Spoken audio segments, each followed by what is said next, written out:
Good day, everyone, and welcome to Obidient Family TV. The program is Hope Alive. Yes, there is hope, and the new Nigeria is possible. Now, good morning, afternoon, and evening, depending your time zone.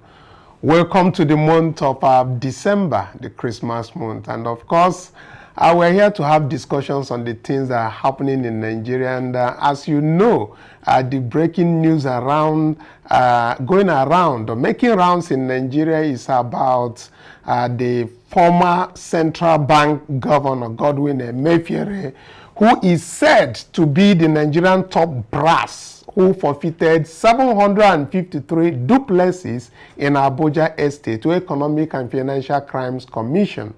Yes, that is what it is, but we are going to have discussion on that and see what also the mainstream medias are not saying because they might accuse the EFCC of so many things, but not this. We'll also be talking about what Donald Trump did say about the pardon that Joe Biden did give to his son. We'll be having a discussion on that. And of course, we'll be having further discussions on other things that are happening in Nigeria. But with me right now to have this discussion, I have Angel in the studio to have this.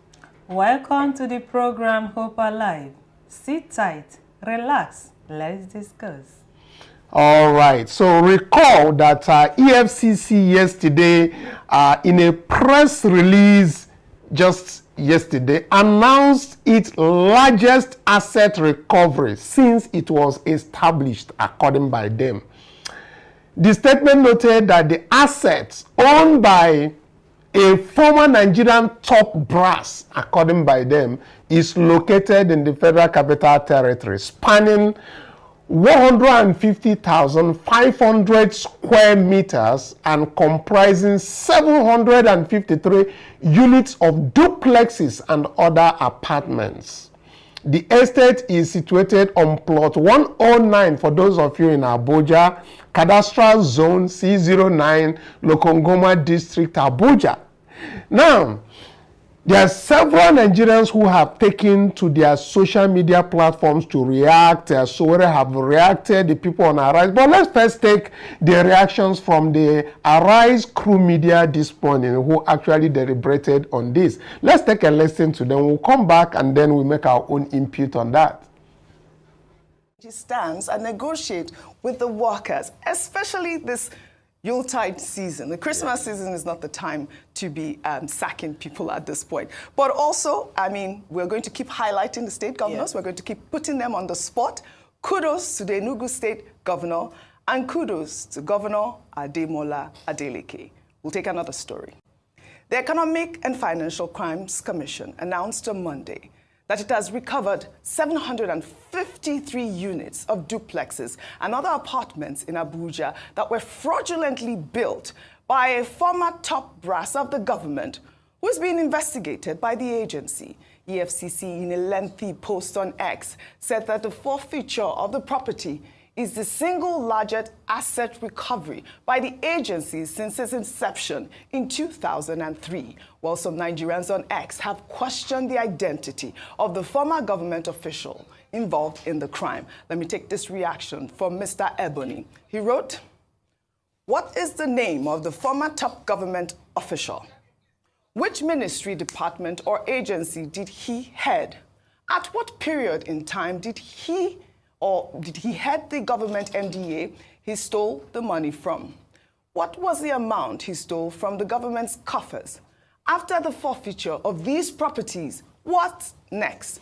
Will they be sold to recover the stolen fund, or will they be left to rot as it is the norm in Nigeria?" These and many more questions need answers in order to enjoy the trust of the public in your activities. I think Mr. Ebony's question quite apt. All of those questions are the sort of questions that we are seeing Nigerians asking the EFCC. They are quick to make this announcement. I mean, the post was quite lengthy.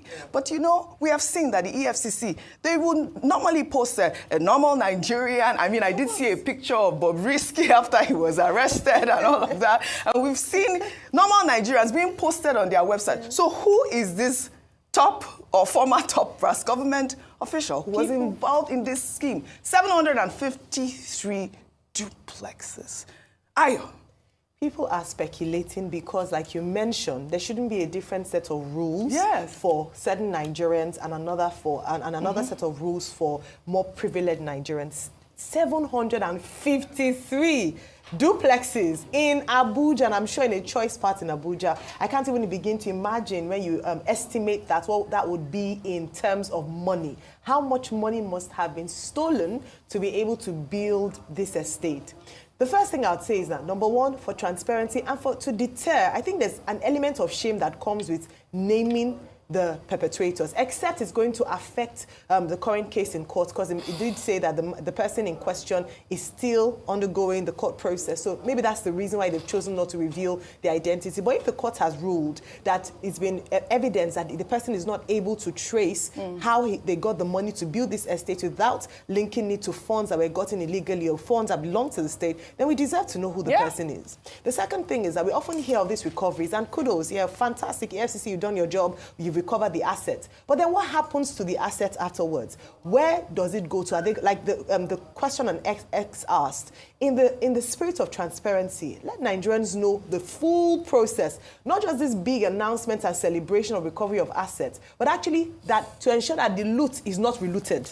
Because that's what, that's the concern for many Nigerians, that after they find this out, it goes into another person's hands and somebody else, or is sold at a giveaway price to somebody who is a friend of the house. So the process of also disposing of the asset to recover monies to, put back into their coffers is also very important, so that it's an open bid and it's transparent as well. Right. But it is very sad to see the greed of one man, especially at a time when people are suffering, where you amass, and I'm sure that's not the only thing that this person has done. Yes, there's a lot more. To see that when people are suffering, what you're doing with your office of trust is to enrich yourself in a way that you can never finish spending the money. Some people have forgotten where their properties are. They don't even remember what they have because they've stolen, to the extent that they can't even begin to count how much they have. It's very sad. And beyond this, I have to say lastly, we should have processes to prevent these things from happening. It's not just the recovery of assets, but to ensure that they don't have access. The process by which this person was able to have access to that kind of money, build this, how did they get that sort of money? That's what we should begin to challenge as well. Dr. Abati, what is the process really about unveiling or revealing the identity of such, persons? We have seen people on Twitter, even the former presidential candidate, Omoyele Sowore, saying that it might be the former CBN governor or all of that. These sort of speculations, are they needed, really? Which is the reason why, there should be full disclosure. What is important here is the people's right to know. What the EFCC is fighting is corruption, dealing with integrity, questions that have been raised by people's performance when they are in positions. The EFCC has quoted Section 24 of its Enabling Act, which gives it right to trace assets and to go to the courts to ask for the forfeiture of assets. In the ruling, in the judgment in this particular case, the judge was talking about the respondent. Now, in the court documents, in the papers, the respondent will be named, the person who is forfeiting the assets. I think that the non-disclosure is something that bothers the public, and no justification has been provided for that, non-disclosure. The person should be named to prevent the kind of speculation that we have been seeing. That's number one. Number two is that this speaks to the collapse of values, standards in the civil service and public service system in this country. Once upon a time, in this same Nigerian civil service, if you took a car, in fact, you wouldn't even dare, to the office that was more expensive than your monthly salary or the income that is commensurate to your level, then you receive a query. Now, once upon a time in this country, public servants or civil servants traveling could not travel with their wives at public expense. But these days now, some people occupying certain positions, they will travel with their children, they will travel with wives. Full disclosure. They will even send oh Lord. body Nollywood attachments What is that? as advanced team and keep them in hotels. Please, what is body no be? Lamushwang, aka Lamushwang. You have not heard of body no be? attachment, aka Saj Palanko, aka Saj Palalun. In addition to their wives, Lamushwang. the wives are not, I don't know. Oh Lord, how They will be in different Am I locations. supposed to be laughing? What does this mean? Am I in any supposed case, to? Okay. in any case, what I'm saying is that values have collapsed. Right. The third point is about the human being. Greed, because of the failure of our institutions, failure of standards, you know, the greed of persons who have access to the public till has become very expansive. And that is why you will find one human being who will have 753 duplexes. At plot 109, Cadastral Zone C09, Lokogoma District, Abuja, for the benefit of people who may want to go there and see. And the EFCC said, in addition to other apartments, one man, Dr. Abati has given full disclosure, the address as well. I think I was having a conversation with Rotis, serious. and I was telling that corruption is the biggest problem. He said, no, our budget is not big enough. Our budget... What happened to the money that we budgeted? Look at Mr. Taiwo Yedeli was saying yesterday. Our budget is not big enough. It's 31 billion. When you compare to South Africa, that is 5 times our budget. There's massive corruption. Yeah. Do you know how many schools this will build? Do you know how many healthcare centers? Do you know how many lives this will save? Yeah. So it shows you the level of corruption. But as regards non-disclosure, I will sing a song, Oji. Tell me. African China. Rich man wasting money, they not they see him face for cry fighter. Come on. Poor man wasting money, they go show him face for cry fighter. Tell me something we don't know. Rich man go de hala peya, go dupe. Poor man go de shout, awala me, make una lead us where. No need this nation to fall inside where. Right. Rich man wasting money, they will never see their face. That is quite. Poor man wasting money, now they go see if it was a... What a comic relief from the Arise crew, Angel. But you know, getting serious on this, what's the only person who actually brought out this is Ojo, who looked at it from the perspective of what Sowore said, that is coming out from Godwin and Mayfield, because the only person in Nigeria who has the capacity to, you know, do that kind of massive fraud and investment per se in Abuja might be Emefiele, because they were printing money for Buhari, who knows nothing, and how they are printing money, means and ways and all of that. But again, like they said, full disclosure is very important, because when you look at it from the perspective of transparency, EFCC owes it to the public to actually come out and say who this person is without even us going to say, oh, it is Sowore that said it is a Mayfield, because you can't go to court to get a forfeiture without having a name. And there's really nothing to hide about this person. If you look at the one of Chief Bola Tinubu in the US, forfeiting $460,000, his name is there, you understand? And he's deemed not to be a criminal according to Nigerian Supreme Court. And this person that he has forfeited does not mean he's a criminal, correct? Yes, exactly. The EFCC needs to do the needful, the accountability, the transparency. If this EFCC chairman said he wants to do his work, which I doubt he's doing, because by this thing alone, it shows he's not transparent. Because one man, just one person, the thing is, I don't even, what kind of wickedness and greediness is this? Can this person know the actual amount or where this money is going to? He can't finish the money, even his third generation.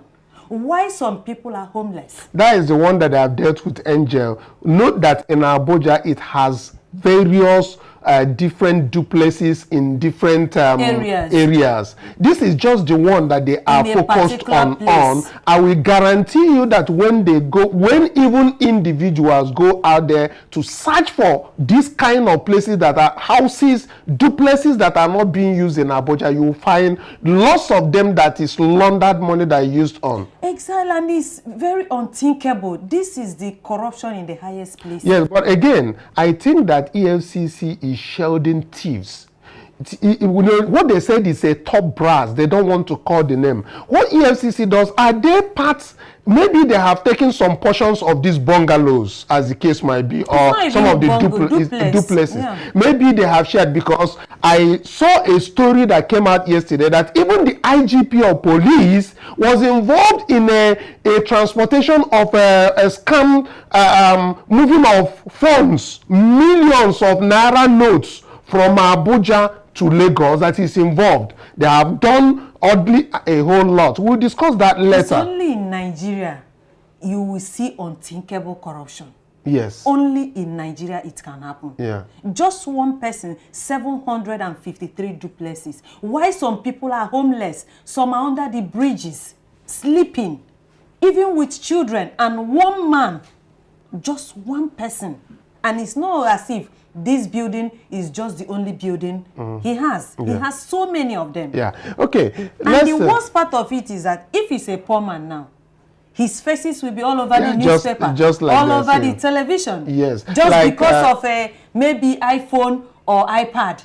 They will bring all of them together, show their face. Even the FCT police command just did that recently, I think as of yesterday. They will bring all the people with laptops. Once you are in laptop, they will bring it, show their faces and all of that. But like we said, let's be honest, in this very country, EFCC is aiding thieves and they are said to be fighting corruption.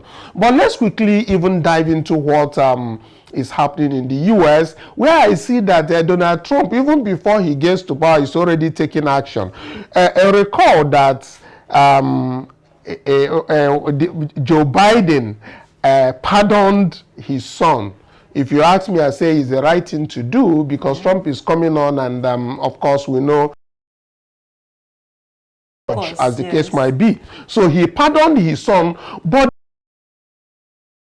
seems not to understand, because he said he was not going to pardon the son again. Pardon the son. Let him face the music. He has not seen reasons. Blood is thicker than water. He has not seen reasons why he needs to pardon his son, which I mean, I don't say it's a bad thing for him to do.